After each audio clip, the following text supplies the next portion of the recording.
അൽക്കൂട്ടം ഞാൻ എഴുതി തുടങ്ങിയത് ഒരു മുഴുവൻ പ്ലാനല്ല. ഓക്കെ. ഞാൻ പറയാം, 60 എഴുതിയെന്ന് പറഞ്ഞല്ലേ, ആദ്യത്തെ ചാപ്റ്റർ 68 അത് കംപ്ലീറ്റ് ആയത്.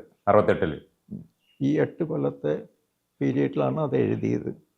അപ്പോൾ 60 എഴുതി തുടങ്ങിയപ്പോൾ ഒരു 1957 ആണ് ആദ്യത്തെ ചാപ്റ്റർ വരുന്നത്. 57 പിന്നെ അവിടുന്ന് ഞാൻ പോകുന്നതനുസരിച്ച് ഒരു ക്യാരക്ടേഴ്സും ഞാനും കൂടി യാത്ര ചെയ്ത് ഒന്നിച്ച്. അപ്പം അതിന് ശേഷം പിന്നെ ഒരുപാട് മാറ്റങ്ങളും മറ്റൊന്ന് വെച്ചാൽ എനിക്ക് ജോലി ഇപ്പോൾ 60 ഞാൻ 60 കഴിഞ്ഞ് 62 ആയപ്പോൾ ചൈന അറ്റാക്ക് തുടങ്ങി. അപ്പോൾ അന്ന് ബോർഡർ റോഡ് ഡെവലപ്മെൻറ്റ് ഓർഗനൈസേഷൻ ഉണ്ടായിരുന്നു. ജനറൽ റിസർവ് എഞ്ചിനീയർ ഫോഴ്സ് എന്നൊരു ഇതുണ്ടായിരുന്നു. ബോർഡേഴ്സിൽ റോഡുകൾ കൺസ്ട്രക്ട് ചെയ്യുന്നു. ഞാൻ അതിലേക്ക് അഡ്വർടൈസ്മെൻറ്റ് വന്നു, ഞാൻ അതിൽ ചേർന്നു. അത് മിലിറ്ററിയുടെ ഭാഗമാണോ?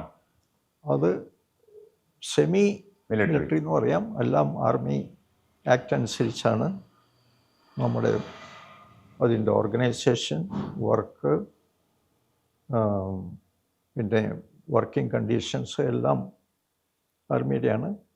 ഇങ്ങനൊരു തീരുമാനം എടുക്കുമ്പോൾ യുദ്ധം പോലത്തെ ഒരു ഇതിലേക്കാണ് ഞാൻ പോകുന്നതെന്നുള്ളൊരു തോന്നലില്ല? അതിനകത്തൊരു പ്രതിസന്ധി തോന്നിയിട്ടില്ലേ? അതിന് വേണ്ടിയിട്ടാണ് ഞാൻ പോയത്. അതിന് 2 കാര്യമാണ്. ഒന്ന്, എനിക്ക് I wanted to go there എന്നുവെച്ചാൽ അത് മനസ്സിലാക്കണം. ബോർഡർ പോയി പോകണം. യുദ്ധം നടന്നുകൊണ്ടിരിക്കുകയാണ് ഞാൻ പോയപ്പോൾ 62. അപ്പോൾ യുദ്ധത്തിൻ്റെ ഫീൽഡിലേക്ക് പോകണം, അതൊരു ആഗ്രഹമാണ്. ചേർന്ന ഉടനെ തന്നെ ഇപ്പോഴത്തെ അരുണാചൽ പ്രദേശിലേക്ക് ഞാൻ മൂവ് ചെയ്തു. അന്നൊരു യുദ്ധം നടക്കുകയായിരുന്നു. ചെന്നു. അങ്ങനെ 2 കൊല്ലത്തെ ജോലി അവിടെ.